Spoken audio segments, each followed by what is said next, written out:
your girl Tyra Crush, back with another review, and this time it is for Sistas on BET. If you haven't already, please hit my subscribe button down at the bottom.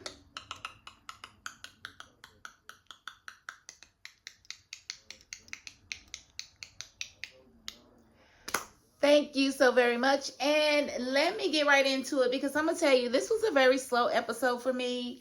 I didn't enjoy it that much, and I really don't think there's a whole lot to talk about, but we're gonna cover what there is to talk about, so let's get right into it. So we open up the show and we see Gary. He's still threatening Andy. Like, what you gonna do is you gonna end things with Jordan, or I'm gonna ruin his life. I'm gonna implicate him with all kinds of cartels. They gonna kill him. You know they gonna kill him because I'm gonna tell them that I gave their money to him to fund it through the campaign, and he just decided to keep it. And so Andy, being Andy, she ain't got no brain. So of course she don't tell nobody really what's actually going on. She's gonna handle this herself, and she's gonna do whatever Gary tells her to do. Because she's Andy, and she has no intellectual property up here. Like, the property is non-existent. There is no brain. Like, there's no brain behind her. Nothing. Like, I don't get it. And so she goes to work, and immediately Fatima's like, "What's going on, Andy? Something's not right." And she's like, "Oh, I just didn't get very much sleep last night," and blah, blah, blah. It's like, "Oh, no, blah, blah." She's like, "No, I know when something's wrong with you." "Oh my God, Gary's trying to ruin my life." Girl. Gary's trying to ruin my life.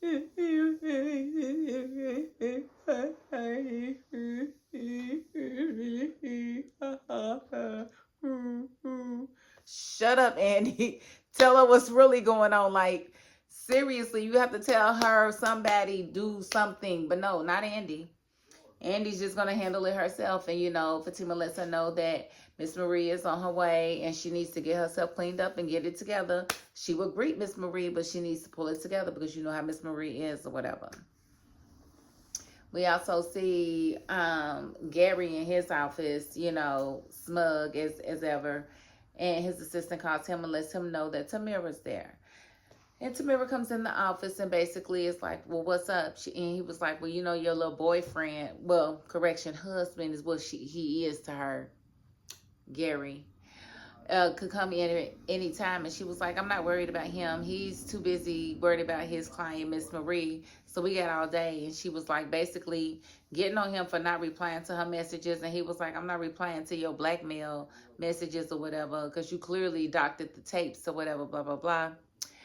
And so he was basically telling her that she was trash, her cooch was trash, and she needed to do more Kegels because it's too loose, a little too loose for his liking. Well, that means that you're too small for her. And how could it be too loose when she's dealing with Hayden, who ain't supposed to have nothing, but you're supposed to be so hung? Like, what's really going on? Like, make it make sense. Like, if she's dealing with Hayden, then she should be as tight as a button. Like, she should be really, really tight. She should be really tight because he's not supposed to have anything. So, unless Fatima's just like extra big. Like, what's really going on? Like, I don't know.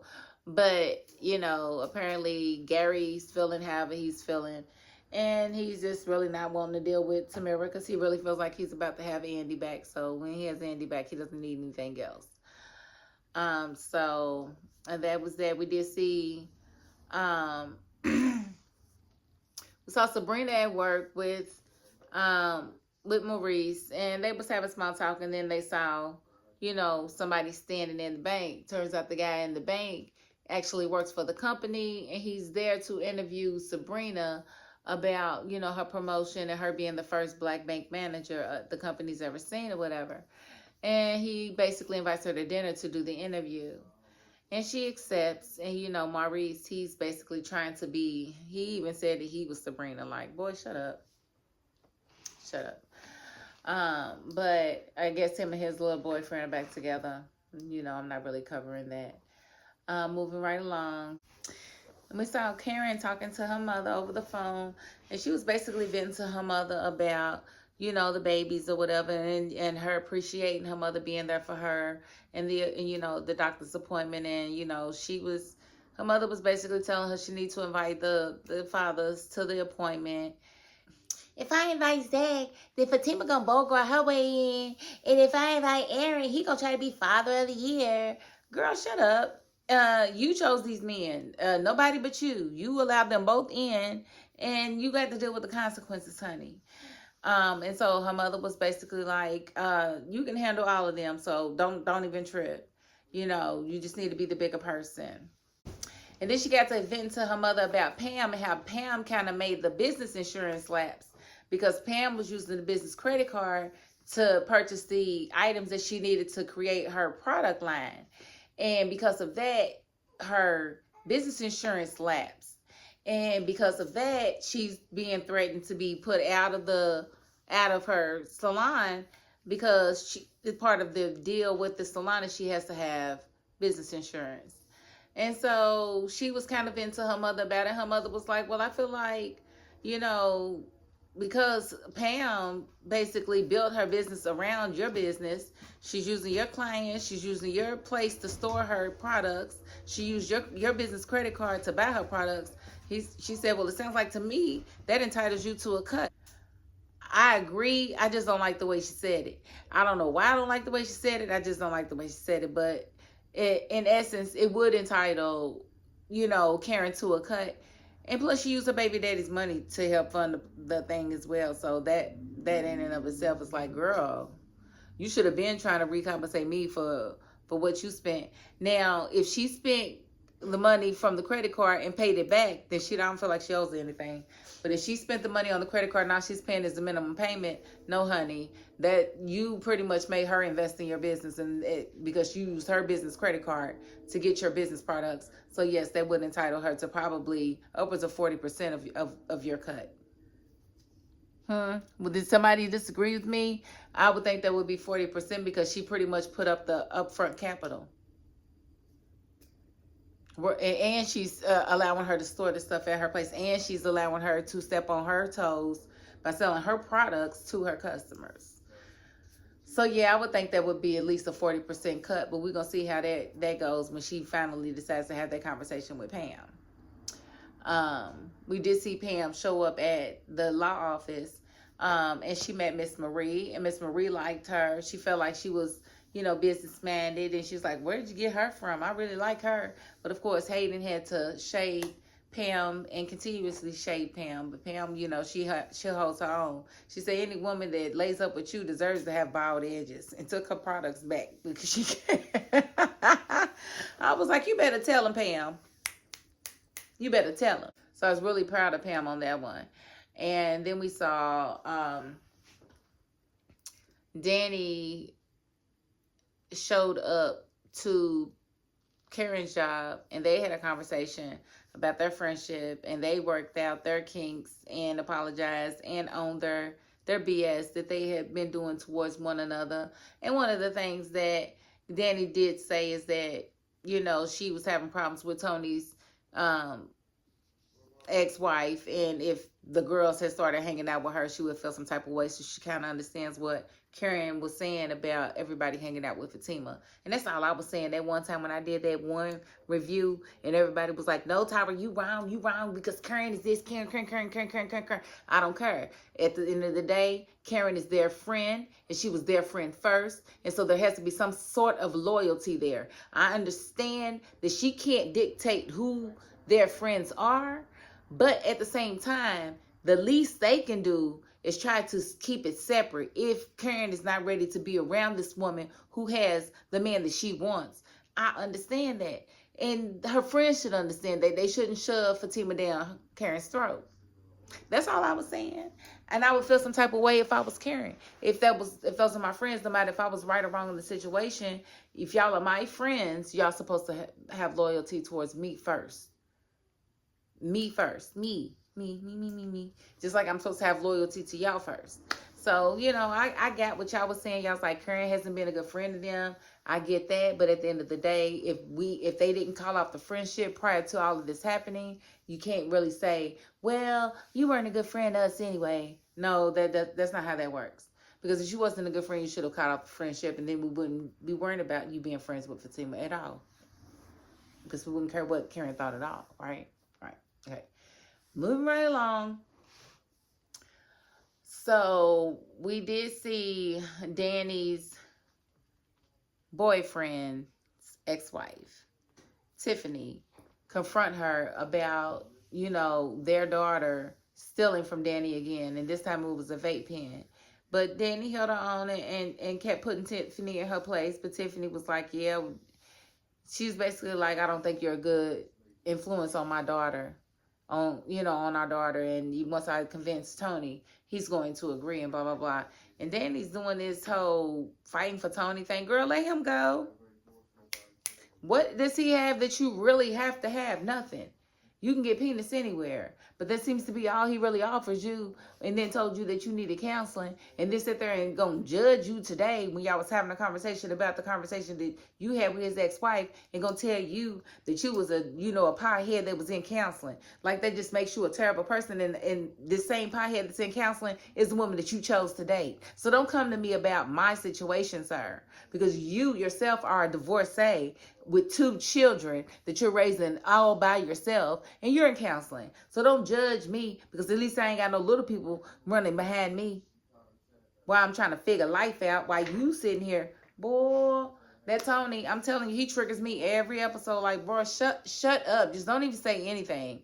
You don't know how to talk to this woman. You literally talk down on her. And I don't know who's writing for his character, or if he means to write Tony this way, but Tony is the most condescending person next to Gary on the entire show.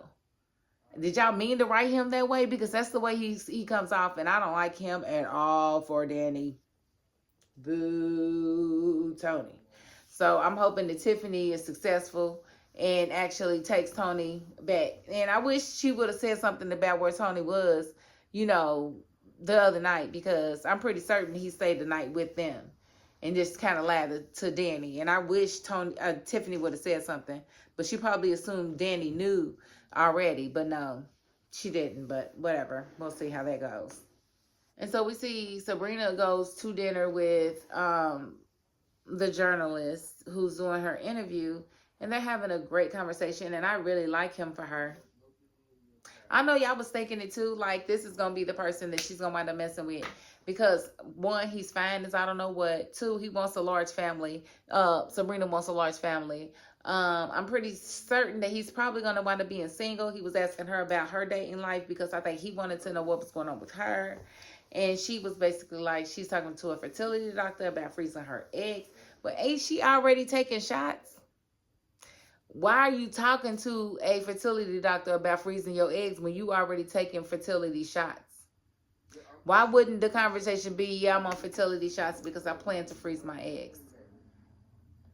Make it make sense, y'all. Can y'all make it make sense? Well, I guess these are small details that probably only I think of. But I think of them. I think of them, and I think that they are important. Because things just need to make sense. And half the time with this series, they do not. And so they're having dinner, and they're, hitting it off. They're, she's really starting to, they're developing the story that they want to build around her. And then in walks Rich, and he is very much in his feelings, because he feels like she, lied to him, because she told him that she had a work engagement later that night, and that's why she wasn't going to be able to see him right away. And he walks in and sees her having dinner with this guy, and he just jumps to conclusions. And she's like, yes, this is a dinner with this is a business dinner. He's in the writing department. I forget what department she said that he was in. He's in that department, and he's interviewing me because I'm the first Black woman to hold branch manager at at the company. He was like, oh my God, I really did that. I had a terrible attitude. I'm so sorry. I'm so sorry. I'm so sorry. I'm sorry. Shut up, Rich. Get out of here. Get out of here. Get out of here. Get out of here. And that's what I want to say to Rich. Because in talking, he was like, yeah, you must be the boyfriend she was just telling me about. And she tells me that you guys are, thinking about having a baby. And she was like, no, that's a solo journey for me because he doesn't want kids. And Rich is sitting there looking like a dumb because, yeah, you're dumb. You got this beautiful woman next to you that's your girlfriend. And you won't have a baby with her. You won't make her have a baby by herself. What are you going to do when she decides to have this baby? Like, you might as well just walk out of her life right now and let somebody like the journalist, be with her because he wants a large family. They want the same things. And he's fine. I like him. I like him a lot. So we're going to see how that goes. But yeah, that was probably the highlight for me, was that conversation. And then we did see that Zach did make it to the doctor's office with Karen and Aaron, and he got Deja next door, Deja the hoe, to actually watch his son, because Fatima told him to figure it out, and he figured it out, and that was the way he figured it out. He said, I'm going to have her do it, and I'm going to be done with it, and I'm going to see about my other baby, and I'll be back for this one.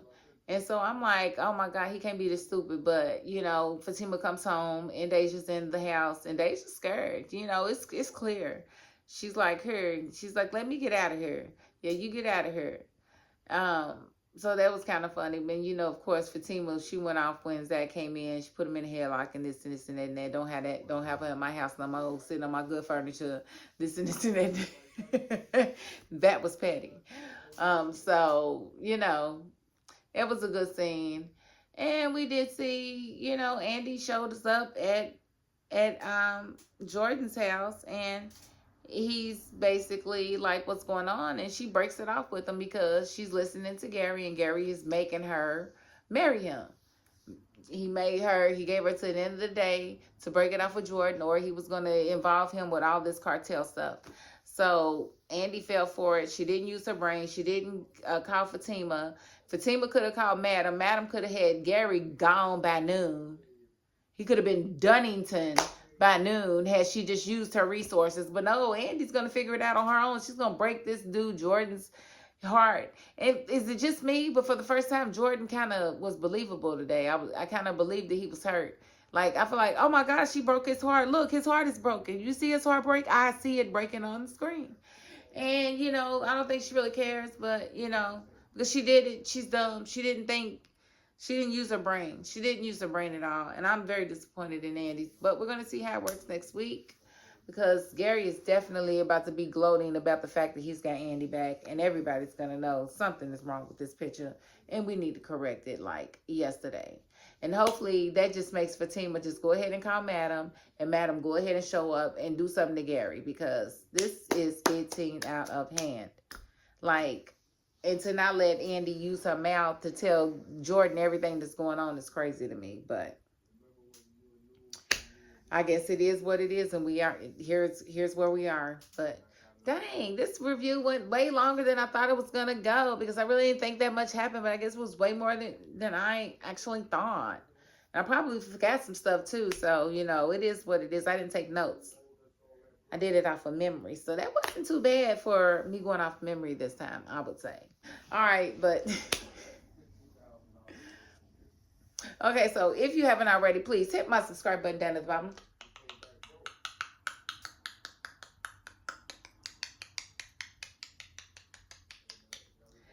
Thank you very much. And if you are not the subscribing type, you know what? You got to the end of this video, and that's more than I can ask of anybody. So thank you. And that is my $5.02. Peace.